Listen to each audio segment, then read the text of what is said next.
कमल मुरझा गया।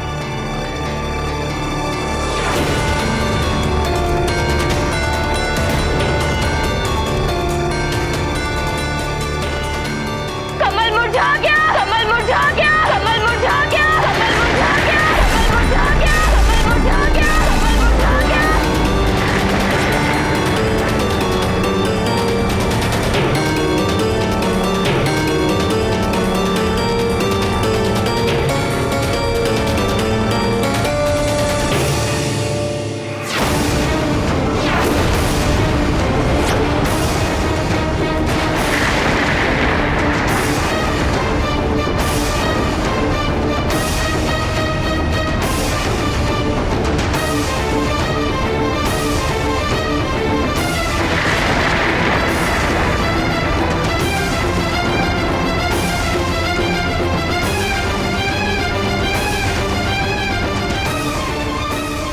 कमल मुरझा गया।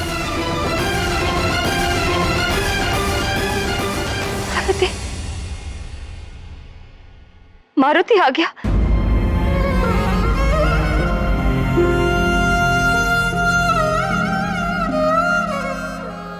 मारुति, मारुति, वायुदेव लाए हैं मारुति को। अंजना, मारुति,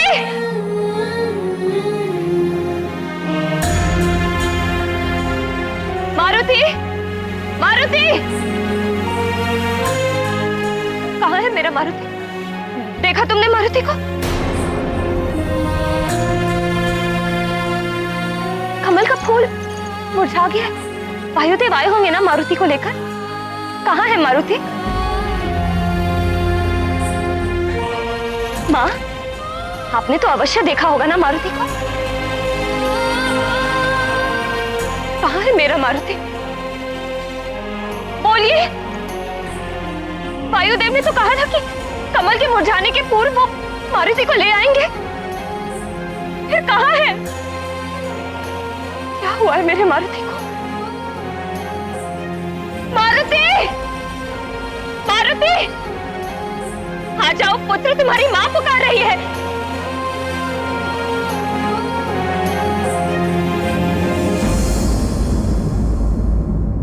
रुक जाओ अंजना।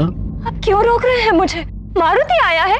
मारुति, अंजना संभालो अपने आप को। मारुति, वायुदेव नहीं आए हैं मारुति को लेकर। मारुति आया है। कमल मुरझा गया है, वायुदेव लाए होंगे मारुति। अंजना धैर्य रखो अंजना, मारुति नहीं आया है अभी। स्वीकार कर लो अंजना, मारुति नहीं आया है अभी।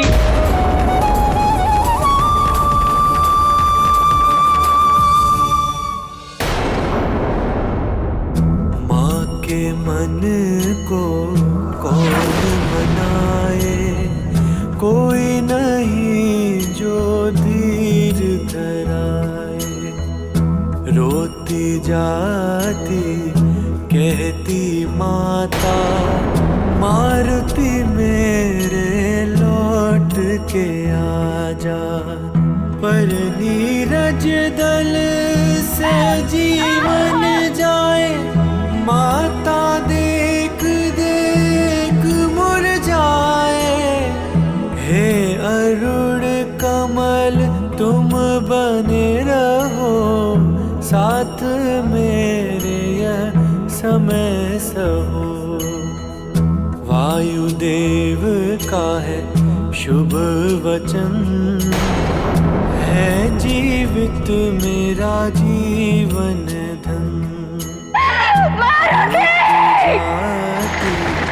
कहती माता, मारुति मेरे लौट के आजा। पर नीरज दल से जीवन जाए, देख देख माता मुरझाए। माँ के मन को कौन मनाए, कोई नहीं जो धीर धराए। कोई नहीं जो धीर धराए।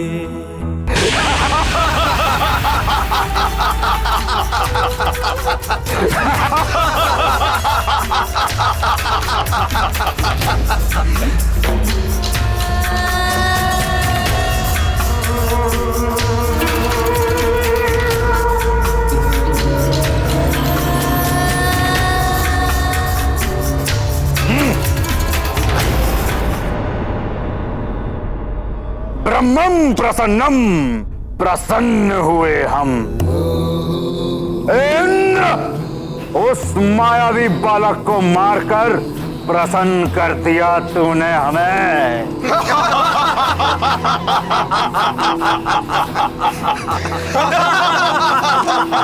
असुरों का कार्य एक देवता ने कर दिया।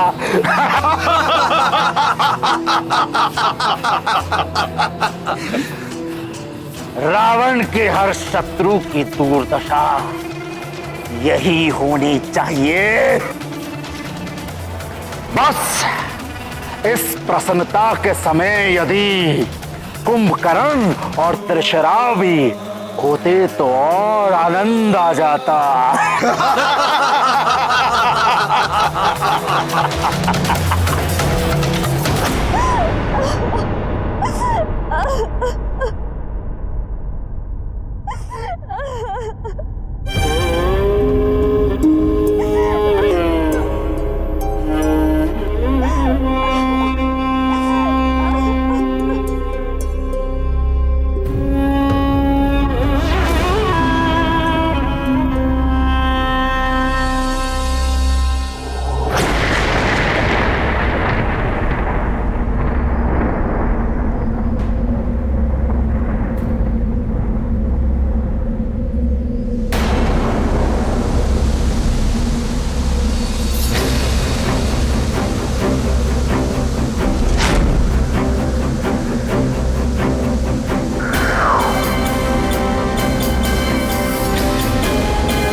सब दीपकों के बुझने का क्या अर्थ है?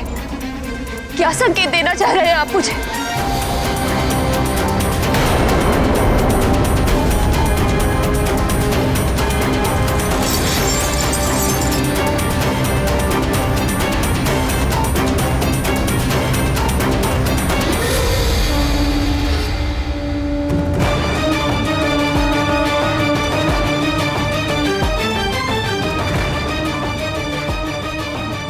भोलेनाथ, मैंने आपको, वायुदेव को, सबको मना किया था कि मेरे मारुति को दिव्य शक्तियां मत दीजिए, उसे साधारण बालक ही रहने दीजिए। किंतु मेरी किसी ने भी ना सुनी। भोलेनाथ, भली भांति सुन लीजिए। समस्त देवता, संपूर्ण दिशाएं, सभी दिक्पाल सुन ले।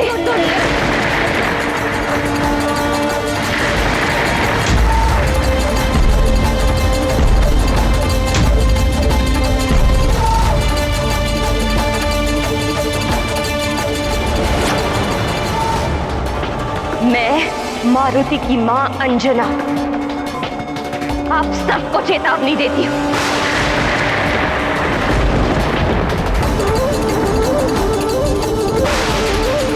यदि मेरे मारुति के साथ कोई अनहोनी हुई है तो अनहोनी होगी इस सृष्टि के साथ।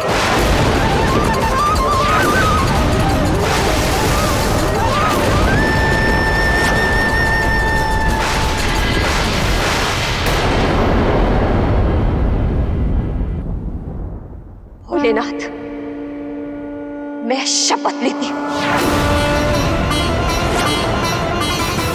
यदि नारी संतान को जन्म दे सृष्टि में वृद्धि कर सकती है तो संतान की रक्षा के लिए सृष्टि का अंत भी कर सकती है।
अन्याय हो रहा है, अंजना के साथ भी और मुझ भूदेवी के साथ भी।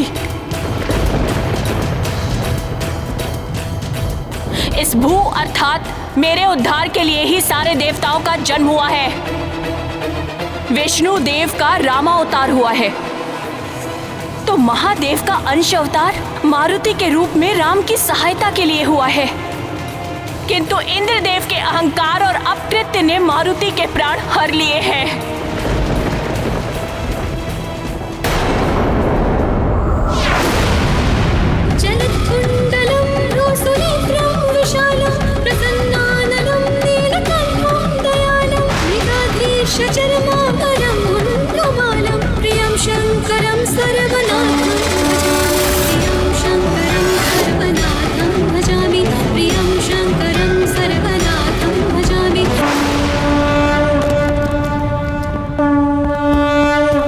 मारुति के लिए जितनी व्यथा अंजना को है, उतनी ही व्यथा मुझे भी है। जब तक इंद्रदेव मारुति को पुनः जीवित नहीं करते, तब तक मेरे कोप के भागी होंगे ये समस्त सृष्टि भी ब्रह्मदेव। प्राकृतिक आपदाएं भोगनी पड़ेंगी जगत को।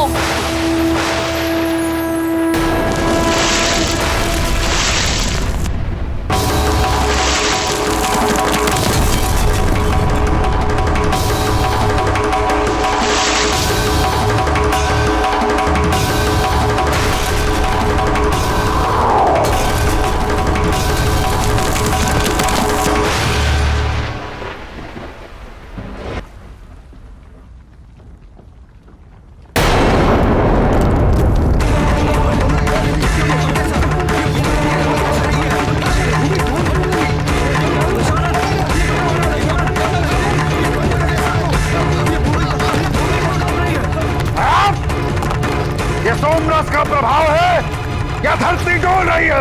अरे ये पूरी भटके हो रही है लंकेश। क्या हो रहा है?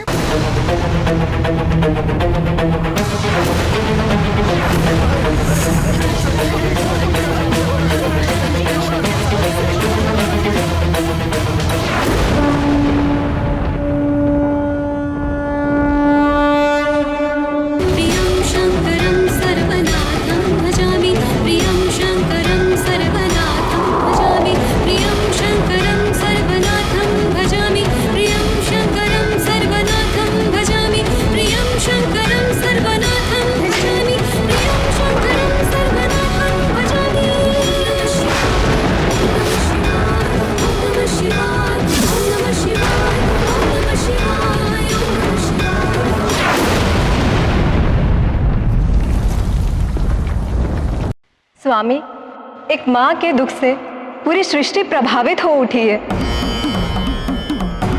और उसकी पीड़ा मातृत्व पीड़ा के प्रतीक है, और इसीलिए भूदेवी भी शोक से भर उठी है।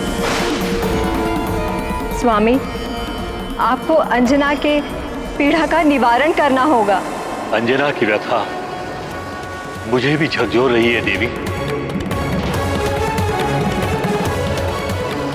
किंतु मैं विवश हूं। प्रकृति के नियमों के विरुद्ध जाकर मैं मारुति को जीवन दान कैसे दे सकता हूं?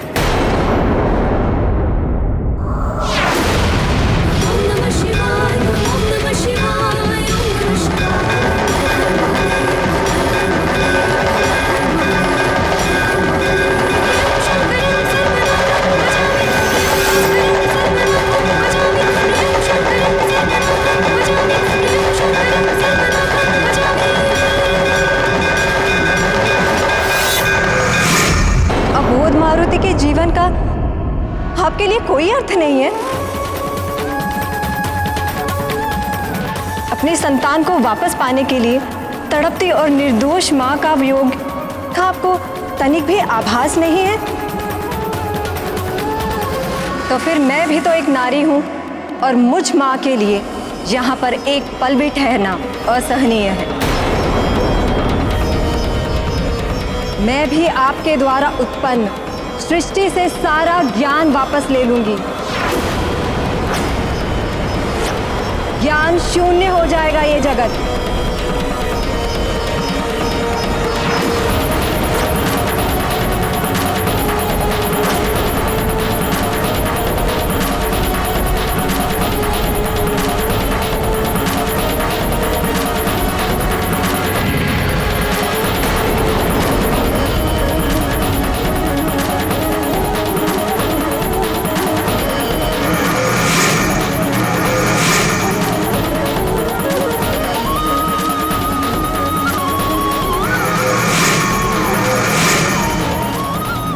से अक्षर कैसे लुप्त हो रहे हैं?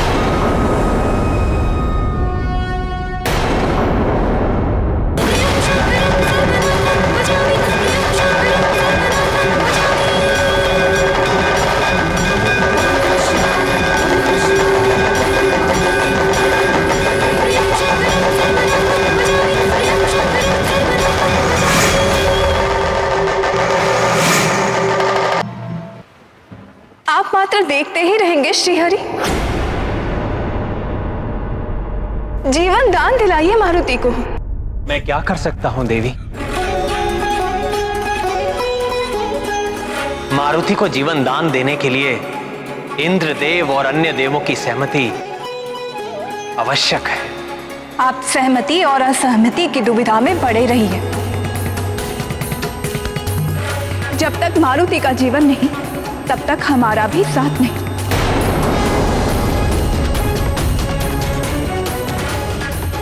समस्त जगत श्रीहीन हो जाएगा मेरे बिना। सारे भोग विलास लुप्त हो जाएंगे संसार से।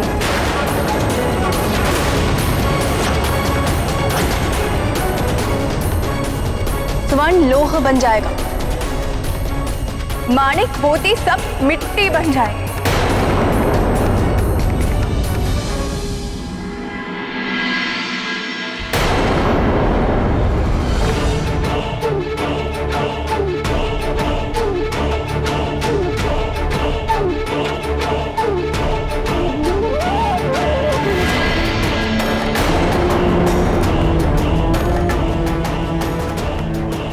देवी,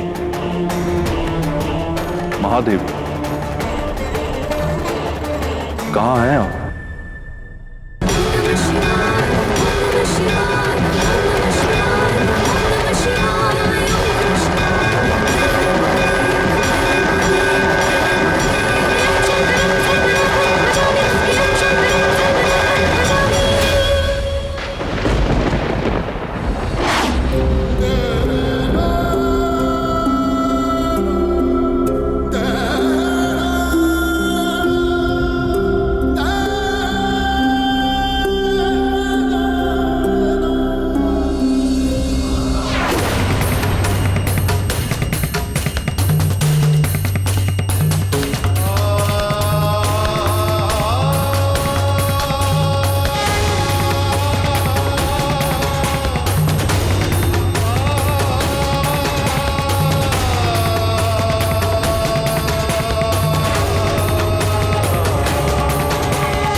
महादेव, आपका ये अंश जिसे मैंने भी पुत्र समान स्नेह किया था, अब मैं उसे आपको लौटा रहा।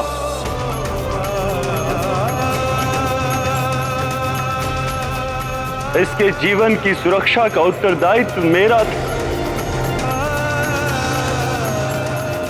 किंतु संपूर्ण प्रयास करने के पश्चात भी मैं असफल रहा। इसीलिए मुझे भी जीने का कोई अधिकार नहीं।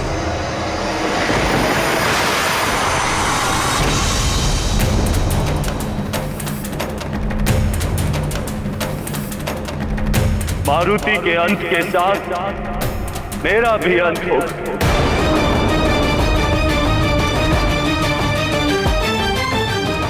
और साथ ही अंत होगा इस संसार में संचारित होने वाली समस्त वायु का। जिन्हें सुचारू रूप से संचालित करने वाले मेरे समस्त 48 मरुतगण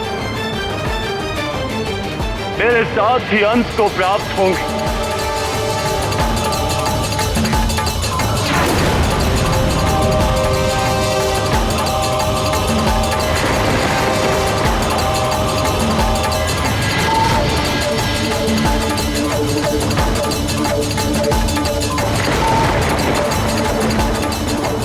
लगता है देवी लक्ष्मी भी रुष्ट हो गई हैं।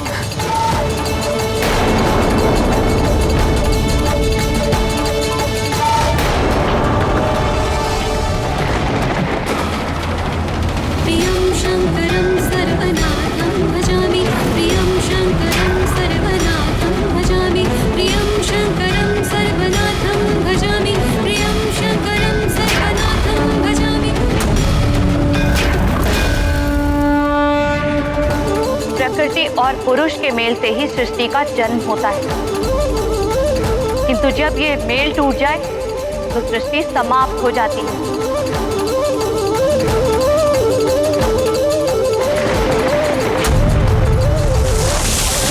प्रकृति का नाश अब मैं करूंगी।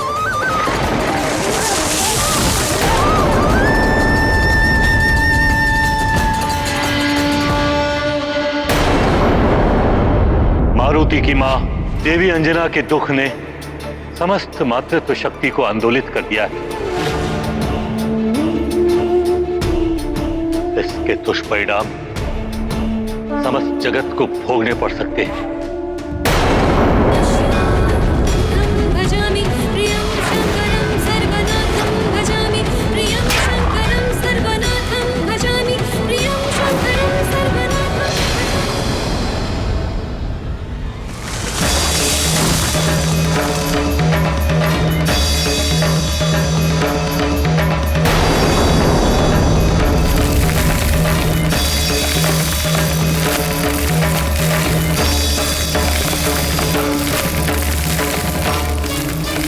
ये हो क्या रहा है?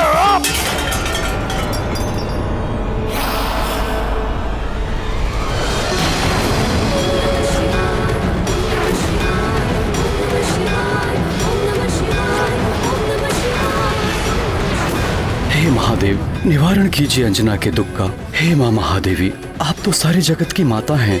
एक माँ की पीड़ा आप भली भांति समझ सकती हैं। आप ही अंजना की पीड़ा शांत कीजिए माता।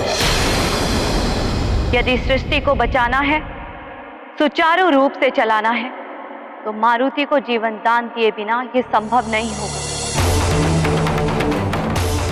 मारुति को जीवन दान देने के लिए बाध्य होना ही पड़ेगा सबको। हाँ, अन्यथा समय प्रलय भी आ सकता है। मां सृष्टि करता है। 9 मास संतान को गर्भ में सहेज कर रखना बहुत बड़ी तपस्या है नारी की। वही तपस्या मां को मातृत्व शक्ति प्रदान करती है, और यही मातृत्व शक्ति संतान पर स्नेह और ममता लुटाती है। तो यही मां संतान को संकट में देखकर शक्ति स्वरूपा देवी बनकर संहार करने को भी तत्पर हो जाती है। यहां तक कि सृष्टि से लेकर ईश्वर तक भी मातृत्व की शक्ति के समक्ष विवश हो जाते हैं। किंतु प्रभु, इंद्रदेव का हठ भी तो अनुचित था। प्रिय, इंद्रदेव सृष्टि के विधान की आड़ में अपने अनुचित कार्य को न्याय संगत सिद्ध करने में तत्पर थे, जबकि महादेव का कथन सत्य है कि किसी भी न्यायिक संहिता में उदारता का स्थान होना ही चाहिए, अन्यथा वो संहिता हत्या या शक्ति प्रदर्शन का साधन मात्र बनकर रह जाती है।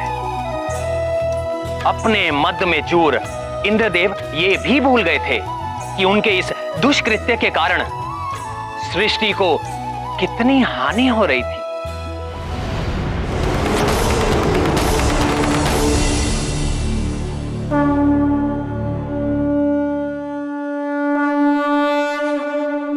हे जल, थल, नभ, अग्नि, देह,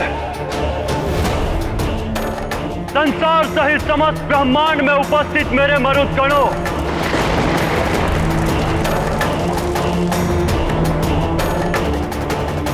मैं वायुदेव आपका आवाहन करता हूं।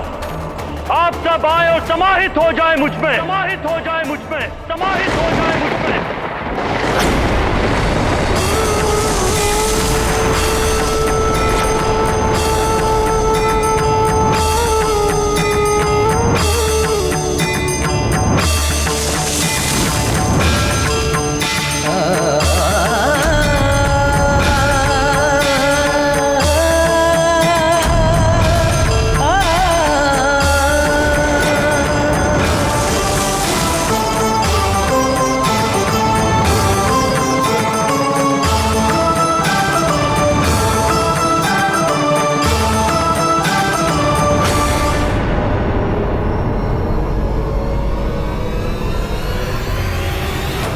सुमति, जय, विराट, समर, दीति सहित ब्रह्मांड में उपस्थित मेरे सभी 48 मरुदगणों, जल, थल, नभ, अग्नि, संसार सहित समस्त ब्रह्मांड को वायुहीन कर दो। लौट आओ मेरे पास। ये तुम्हारे अधिष्ठाता 49वें मरुद वायुदेव का आवाहन है तुम सबके लिए।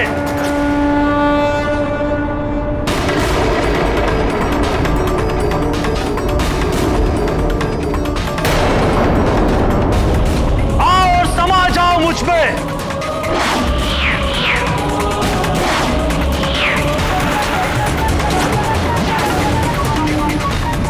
लौट आओ मेरे मरुदगणों, लौट आओ।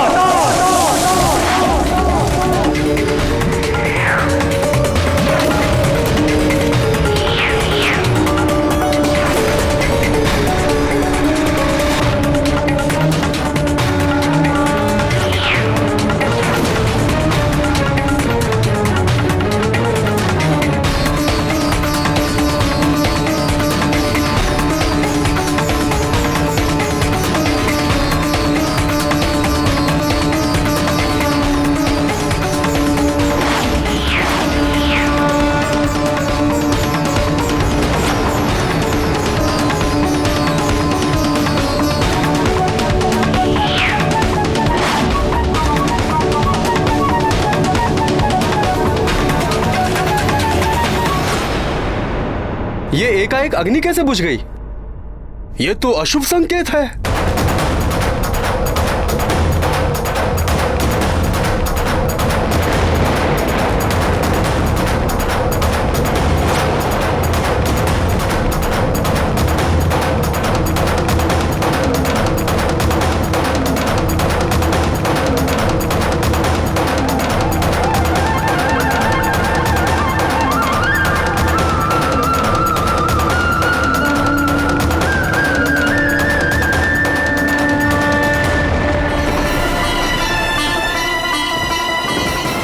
मिट जाएगा ये संसार, उजड़ जाएगी ये सृष्टि।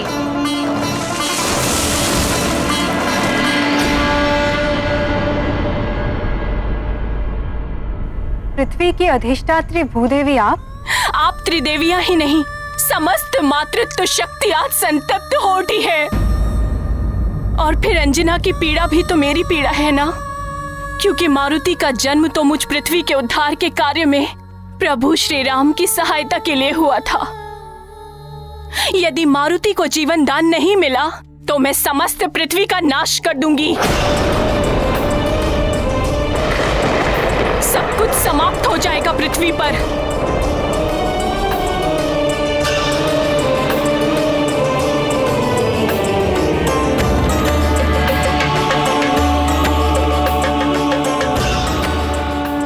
मारुति के जीवन से ही संसार का जीवन जुड़ा है। आज यदि मारुति नहीं तो संसार भी नहीं।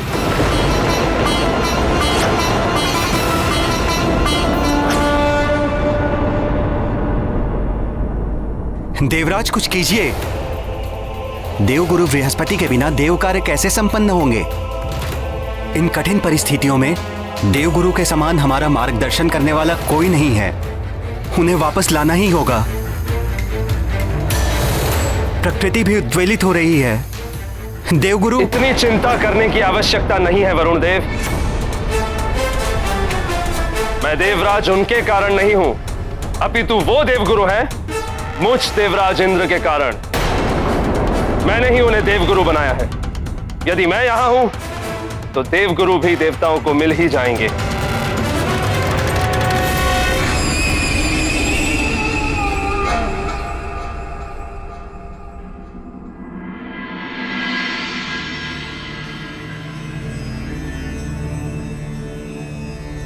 जयंत, मेरे पुत्र,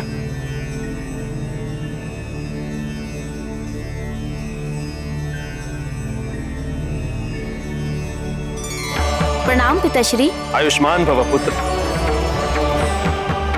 तुम यहाँ मेरे दरबार में?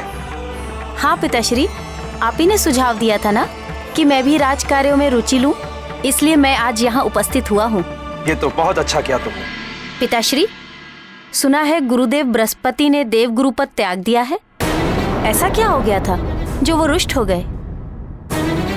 जयंत, मेरे पुत्र, राज कार्य में तुम्हारी रुचि देखकर मुझे बड़ी प्रसन्नता हुई। एक दिन देवराज का पद तुम्हें ही तो संभालना है पुत्र, किंतु तुम अभी अभी आए हो। राजकाज को देखो, समझो क्या क्या होता है, क्यों होता है, कैसे मैं समस्याओं का निवारण करता हूं। समय के साथ साथ तुम सब जान जाओ। जी पिताश्री। किस समय की प्रतीक्षा कर रहे हैं स्वामी? देवी शची। प्रणाम देवी। आप यहाँ? कुछ बड़ा अनर्थ हो उससे पहले ही हम संभल जाएं, इसीलिए मैंने यहाँ आने का निश्चय किया। कोई अनर्थ नहीं हो सकता देवी। किसी में इतना साहस नहीं जो मुझ महाबली देवराज इंद्र को हानि पहुंचा सके। अपने चारों ओर देखिए स्वामी, त्रिदेवियों के रुष्ट हो जाने से स्वर्ग की सारी शोभा श्रीहीन हो गई है, सारी चमक लुप्त हो गई है, और जिस संसार को आप नियम पूर्वक चलाने की बात कर रहे हैं वहां भी उथल पुथल मची हुई है। मनुष्यों की वाक शक्ति समाप्त हो रही है और प्रकृति क्षुब्ध हो उठी है। जयंत, अपनी माता को समझाओ कि ये सब मैं भी देख रहा हूं। नेत्र बंद किए नहीं खड़ा हूं मैं यहां।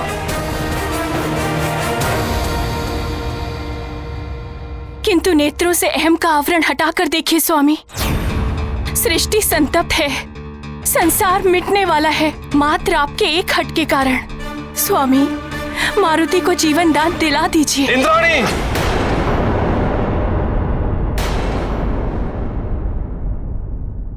मान जाइए स्वामी, अंजना की पीड़ा का आभास मुझे भी है।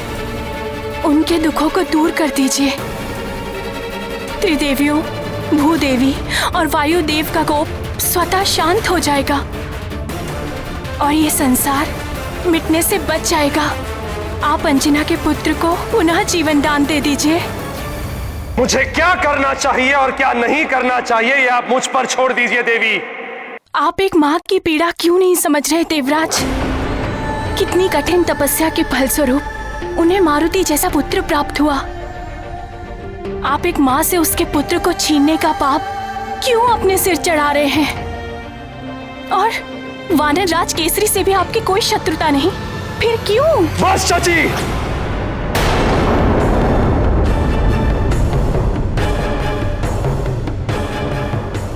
मेरे कार्यों में हस्तक्षेप करने का अधिकार किसी को नहीं है, आपको भी नहीं। केसरी से किसी शत्रुता के कारण मैंने उस वानर बालक पर वज्र प्रहार नहीं किया है। मैंने केवल अपना राजधर्म निभाया है। प्रकृति के नियमों को जो भी भंग करता है उसे इसी प्रकार दंडित किया जाता है।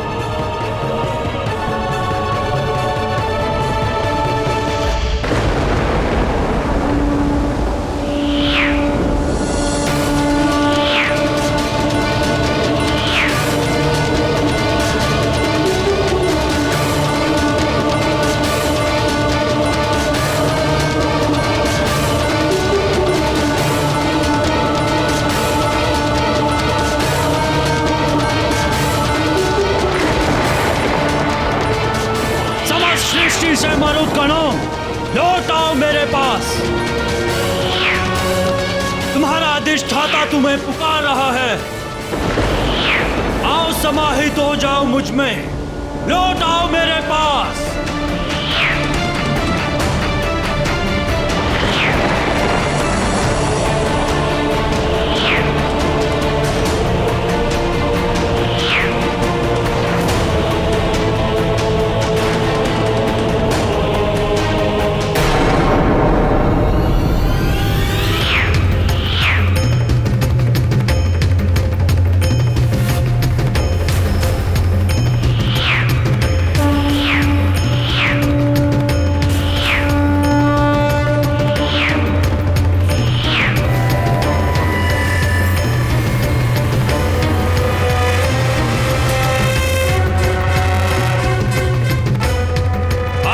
उस मरुत का आवाहन करता हूं जिससे सबको श्वास मिलती है, जो संसार के सभी जीवधारियों को जीवन देता है।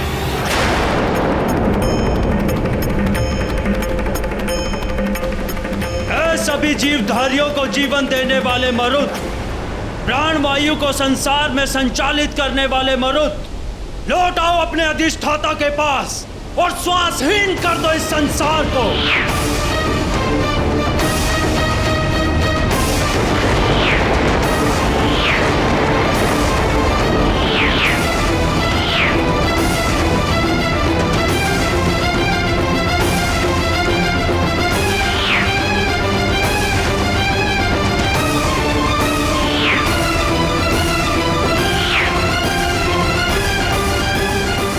ईश्वर, ये क्या हो रहा है?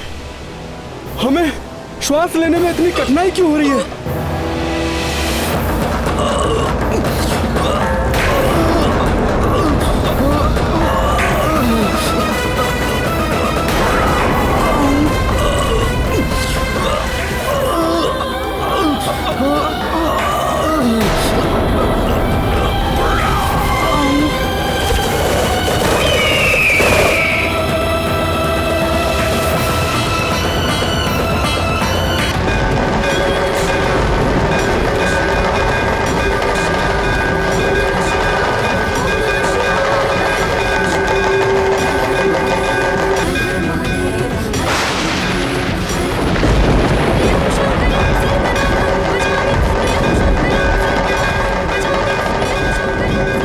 सांस अटक रही है, न जाने क्या हो रहा है। ये क्या हो रहा है कायक? मेरी भी सांस अटक रही है।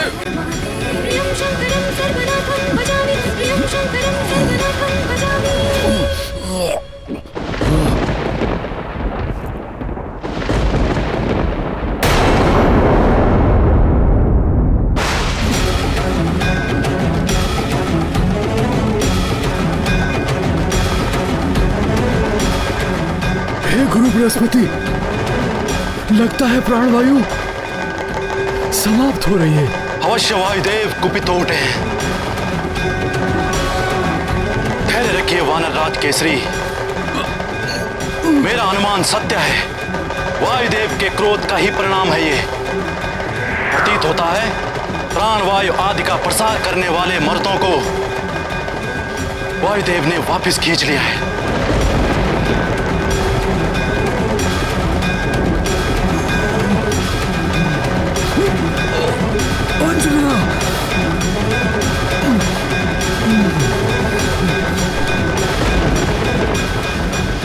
रुक जाओ अंजना, प्राणवायु समाप्त हो रही है।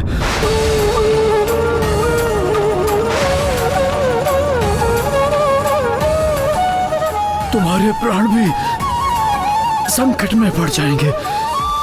प्राण, मेरे प्राण मेरे पुत्र में बसे हैं।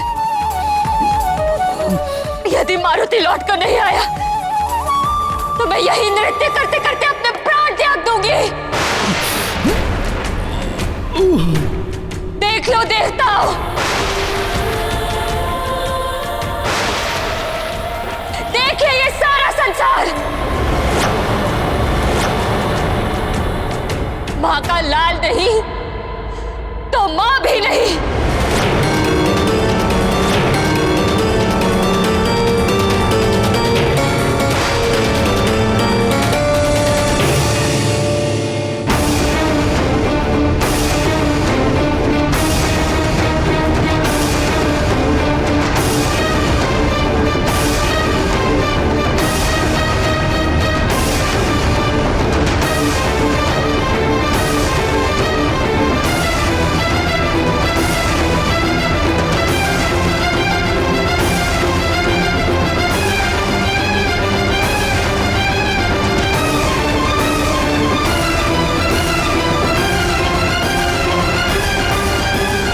ये समस्त संसार पंच तत्वों अग्नि, जल, पृथ्वी, आकाश एवं वायु के संगम से निर्मित हुआ है।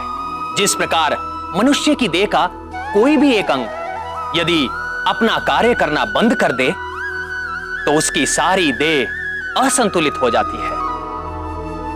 ठीक उसी प्रकार पंच तत्वों में से कोई भी एक तत्व यदि अपना कार्य करना बंद कर दे तो यह सारी सृष्टि असंतुलित हो जाती है।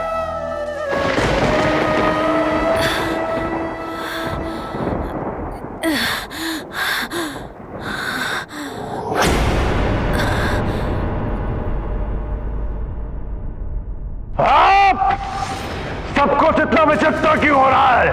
पहले भूकंप और अब मशालें बुझ गई। कोई तो बहुत बड़ी घटना घट रही है सृष्टि में, अन्यथा इतनी उथल पुथल कैसे हो सकती है? लंकेश, कुछ तो विचित्र हो रहा है सृष्टि में, जिसके कारण श्वास लेना भी दुभर हो गया है। हाँ दशानन, ग्रहण के बाद से जैसा सब कुछ घट रहा है वैसा पहले कभी नहीं घटा। मुझे भी श्वास लेने में कठिनाई हो रही है। किंतु क्यों? यह समय धरती पे प्रलय।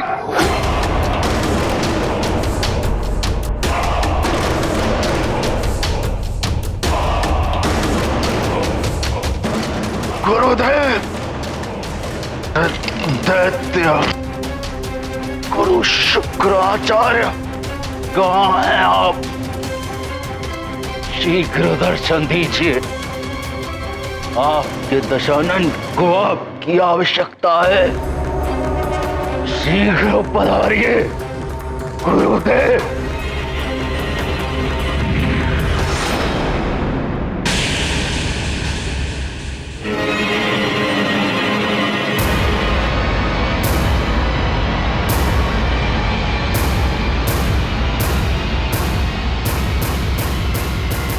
गुरुदेव, ये क्या हो रहा है? पूरी सृष्टि में ये क्या उथल पुथल मची हुई है? श्वास लेने में भी असहज हो रहा है। लंकेश, आप अपने इस आनंदोत्सव में इतने डूबे हुए हैं कि आपको तो कुछ और दिखाई नहीं दे रहा है। अपने नेत्र सदैव खुले रखें लंकेश।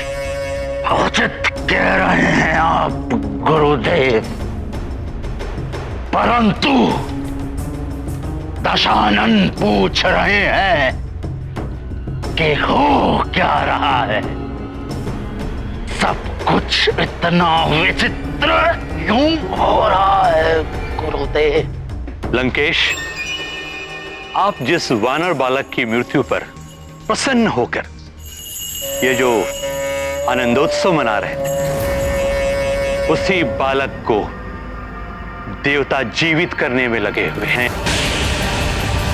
प्रकृति का विधान और सृष्टि का भविष्य दोनों आपस में टकरा रहे हैं लंकेश, और यही इसका परिणाम है कि इतनी उथल पुथल मची हुई है।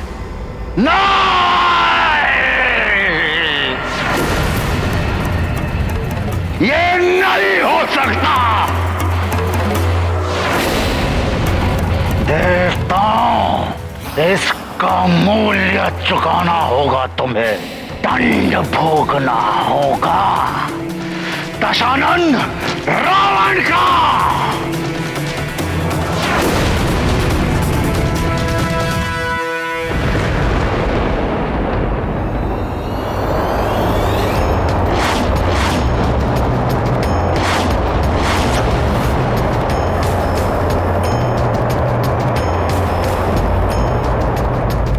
नहीं, ये नहीं हो सकता। अवश्य ये वायुदेव का कार्य है। वायुदेव, आप ऐसा नहीं कर सकते। नारायण नारायण, उन्होंने तो ऐसा कर दिया है इंद्रदेव। उन्होंने अपने सारे मरुत संसार से वापस बुला लिए। देख लीजिए अपने नेत्रों से, संसार भर में कैसी त्राही त्राही मची हुई है। प्राणवायु समाप्त हो रही है। संसार पशु पक्षी ही नहीं, मनुष्य भी अचेत हो रहे हैं, वनस्पति सूख रही है। और यही नहीं, अपने देवताओं की दशा ही देख लीजिए।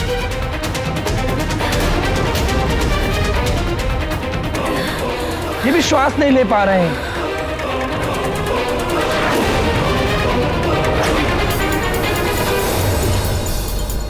ये सब आपके कारण हो रहा है देवराज। अभी भी समय है, मारुति को जीवन दान दे दीजिए, अन्यथा बड़ा अनर्थ हो जाएगा। होने दीजिए अनर्थ देवर्षि। देवराज इंद्र का न्याय अडिग है। कुछ भी हो जाए, यह निर्णय नहीं पलट सकता। देवराज, अपना हट त्याग दीजिए। सब कुछ नष्ट हो जाएगा। देवराज, सृष्टि को बचा लीजिए।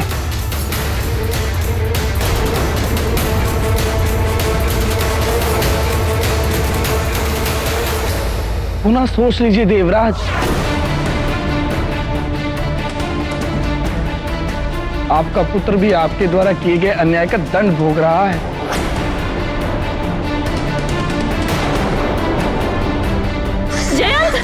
जयंत, जयंत मेरे पुत्र, संभालो स्वयं को। हम देवता हैं, वायुहीन होकर भी हमारी मृत्यु नहीं हो सकती। अमृत पान किया है हमने, ये देह ना रहे तब भी हम जीवित रहेंगे। हम सब अमर हैं। इस स्थिति का साहस के साथ सामना करो पुत्र, तुम्हें कुछ नहीं होगा। आपका ये अभिमान अनर्थ का कारण ना बन जाए देवराज।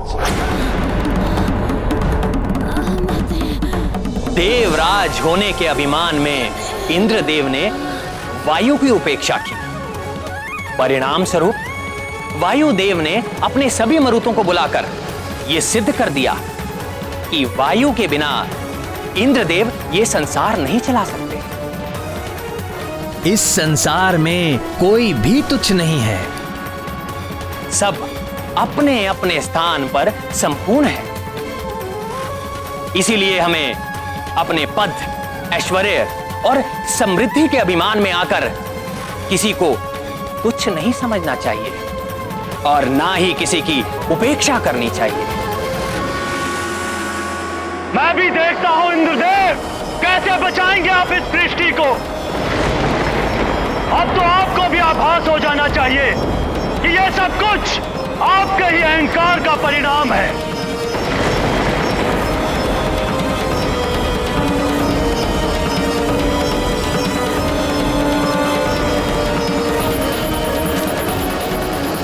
धैर्य रखो पुत्र, धैर्य रखो।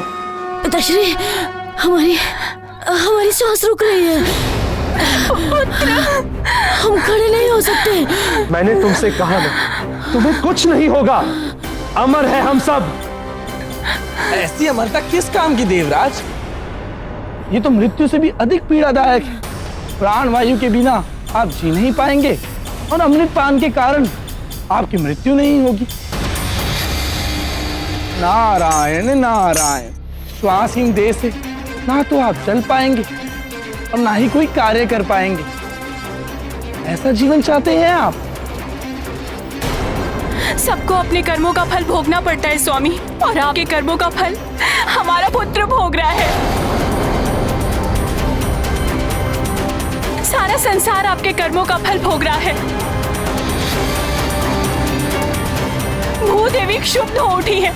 एक माँ की हाय मत लीजिए स्वामी। एक माँ की संतान के प्रति ममता उसे वो शक्ति प्रदान करती है जिसके समक्ष दैवीय शक्ति तुच्छ है।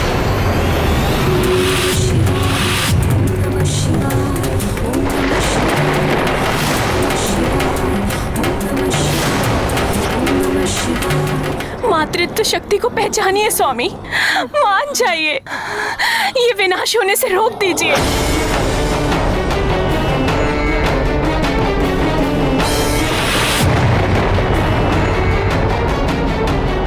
देवराज, मान जाइए, अपना हट त्याग दीजिए। सब कुछ नष्ट हो जाएगा। देवराज, सृष्टि को बचा लीजिए। पिताश्री, आपका पुत्र आपके समक्ष श्वास के बिना तड़प रहा है। आप मुझे स्वस्थ कर सकते हैं, फिर भी आप कुछ नहीं कर रहे। ऐसे अमरत्व को पाकर मैं क्या करूंगा? मैं ये जीवन त्यागने जा रहा हूँ। पिताश्री, पुत्र नहीं।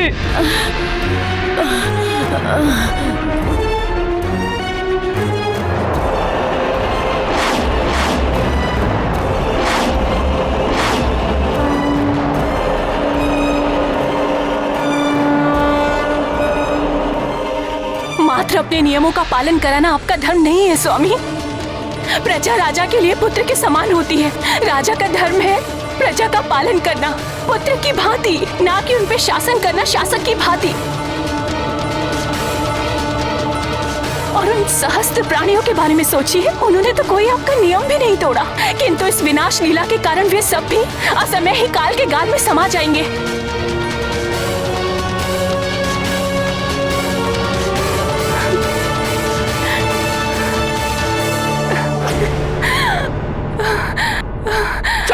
पुत्र, उठो पुत्र, पुत्र उठो।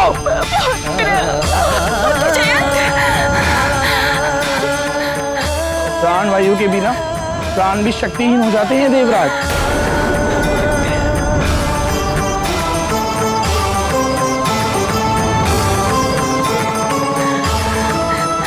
नहीं, ऐसा नहीं हो सकता। मैं ऐसा नहीं होने दूंगा। मेरे पुत्र, तुम्हें उठना होगा।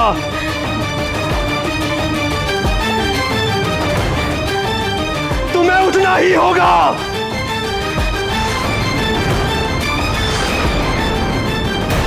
अब इंद्रदेव वज्र से किसके प्राण हरने वाले हैं?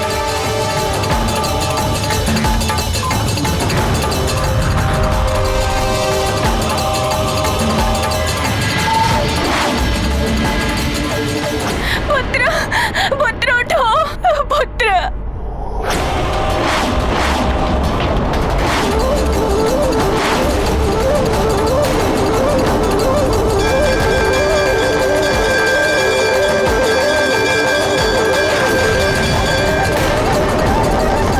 हे महादेव, लौटा दीजिए एक बार को उसका पुत्र।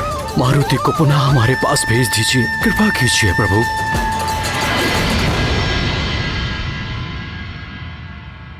इंद्रदेव, यदि आप अब भी अपने हट पर अड़े रहे तो इस सृष्टि का अंत निश्चित है। मेरे क्रोध की ज्वाला में सब भस्म हो जाएगा।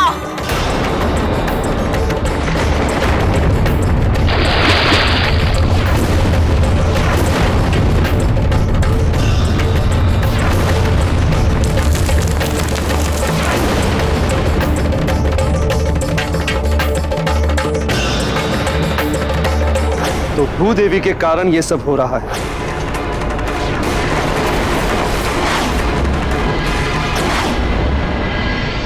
नारायण नारायण। प्रणाम त्रिदेव। आप ही कुछ कीजिए देवेश्वर। इंद्रदेव का हट सृष्टि को विनाश की सीमा पर ले आया है। कुछ कीजिए त्रिदेव, अन्यथा सृष्टि का विनाश हो जाएगा। भूदेवी, ये क्या कर रही हैं आप? अपना ये कोप शांत कीजिए। आदेश है ये मेरा। देवराज, आप मुझे आदेश देने का अधिकार खो चुके हैं। आप चाहे तो मुझे भस्म कर सकते हैं, किंतु भूदेवी, संसार नष्ट हो रहा है। हाँ तो क्या हुआ? आपका स्वर्गलोक तो सुरक्षित है, आपका परिवार, आपका पुत्र सब सुरक्षित है। मेरा पुत्र भी अंतिम सांसें ले रहा है। अच्छा, तो आपके पुत्र की व्यथा आपको यहाँ खींच लाई है। अरे मारुति भी तो किसी का पुत्र है, उसकी वेदना आपको दिखाई नहीं दी? देवराज, आपका ये वज्र एक महाघातक अस्त्र है। उसका प्रहार करने से पूर्व आपको भली भांति सोच विचार कर लेना चाहिए था। आपने उस बालक मारुति पर प्रहार किया जिसका जन्म राक्षसों के संहार और पृथ्वी के उद्धार में श्री राम की सहायता के लिए हुआ है। इतना घृणित कार्य करते हुए आपने तनिक भी नहीं सोचा? वज्र प्रहार करते हुए आपके हाथ में कंपन नहीं हुआ?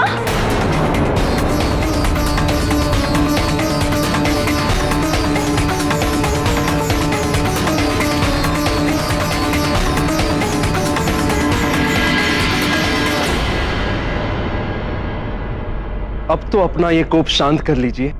शांत? अब ये शांति तभी होगी जब मारुति को जीवन दान मिल जाएगा। जाइए और अपनी भूल सुधारिए, अन्यथा इस पृथ्वी का विनाश निश्चित है। जाइए, चले जाइए। मेरा क्षोभ अब और मत बढ़ाइए। जाइए, चले जाइए यहां से।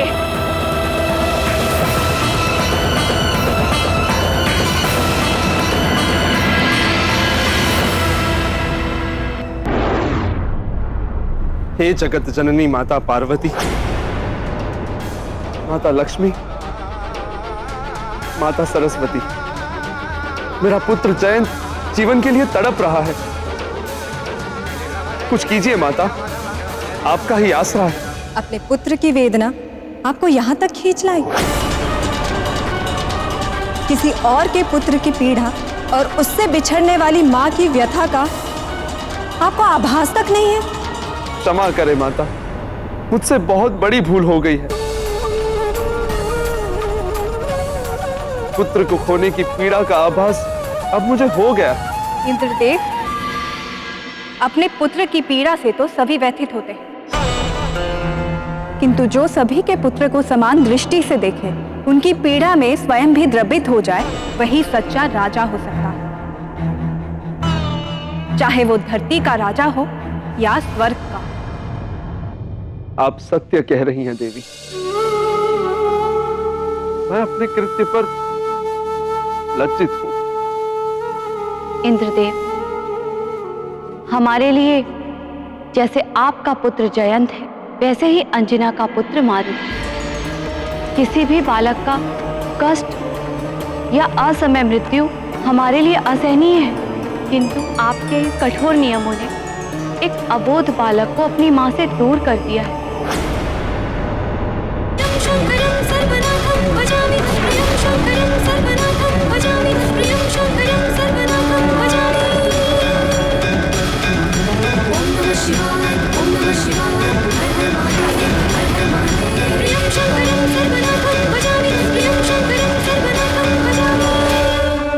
उस मां की करुणामयी गुहार ने समस्त मातृत्व शक्ति को संतप्त कर दिया है।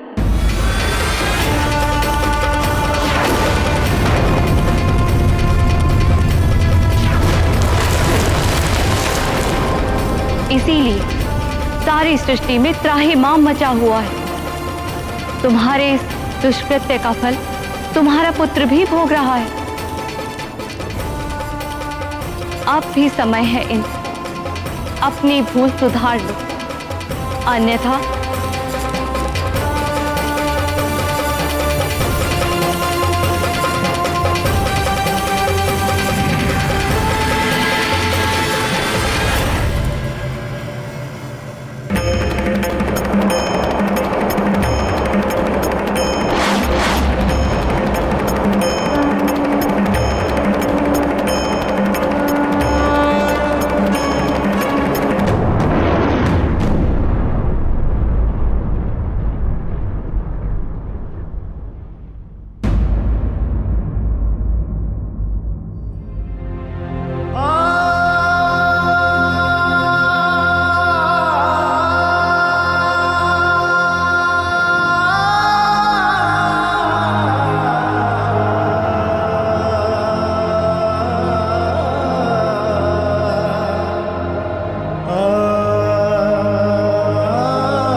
महादेव, क्षमा प्रार्थना के साथ निवेदन कर रहा हूं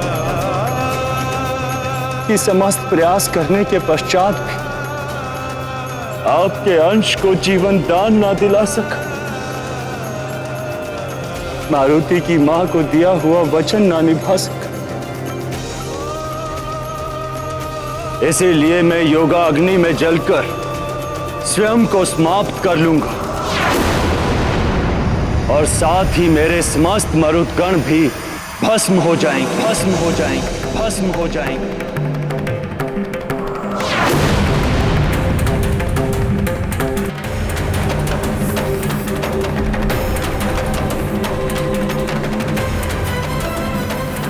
मारुति, वत्स,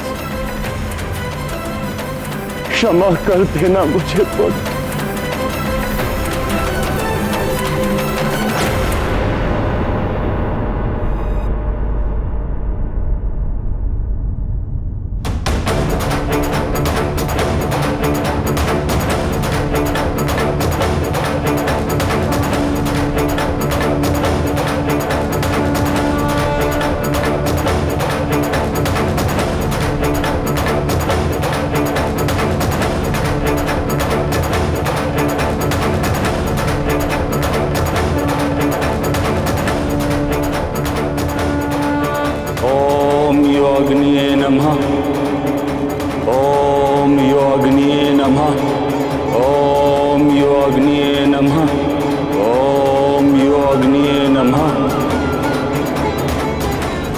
हे देवाग्नि, मैं वायुदेव आपका आवाहन करता हूं।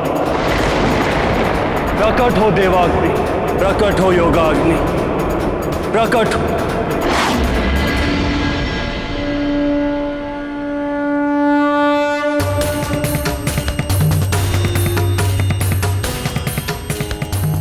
जो अपना वचन नहीं निभा पाए उसका जीवन व्यर्थ है। मैं भी अपना दिया हुआ वचन नहीं निभा पाया, असफल हो गया मैं। अब मुझे तत्व रूप में भी रहने का कोई अधिकार नहीं।